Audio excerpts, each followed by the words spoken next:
ఎన్నికల వేడి ఇంకా ప్రారంభమైనట్లే పార్టీల్లోకి నేతల జంపింగ్లు రెడీ అయిపోతున్నాయి. అయితే తెలంగాణలో మాత్రం ఎవరు ఎటు వెళ్ళాలి అని కొంచెం ఆలోచిస్తున్నారట. అందుకు ఎన్నో కారణాలు ఉన్నాయి.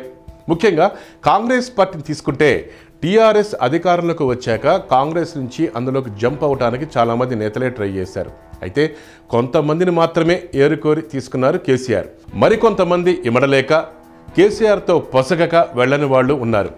10 ఏళ్ల కాంగ్రెస్ అధికారంలో చక్రం తిప్పిన హైదరాబాద్కు చెందిన బీసీ నాయకులు దానం నాగేందర్, ముఖేష్ గౌడ్, అంజన్ కుమార్ యాదవ్ వంటి వారు కూడా జీహెచ్ఎంసీ ఎన్నికలకు ముందు టీఆర్ఎస్లోకి వెళ్ళడానికి ట్రై చేసిన వారే. అయితే ఆ ప్రయత్నాలకు బ్రేక్ పడిపోయింది. దానం నాగేందర్ అనుచరులను కేసీఆర్ తీసుకున్నారు పార్టీలోకి, కానీ దానంని మాత్రం రానివ్వలేదు.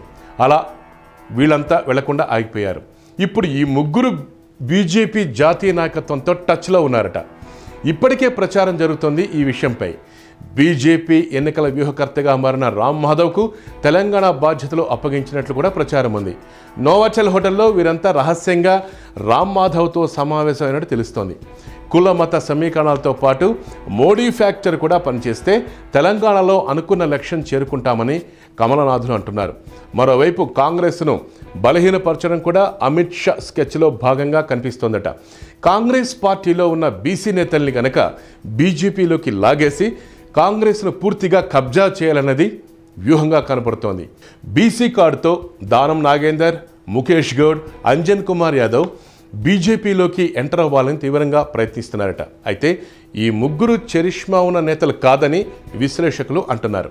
రాష్ట్ర వ్యాప్తంగా ప్రజల్ని ప్రభావితం చేసే నాయకులు కాదని, కేవలం వీరు హైదరాబాదు తమ నియోజకవర్గాలకు మాత్రం పరిమితమని, బీజేపీకి ఏ రకంగా ఉపయోగపడతారన్న వాదనలు కూడా వస్తున్నాయి.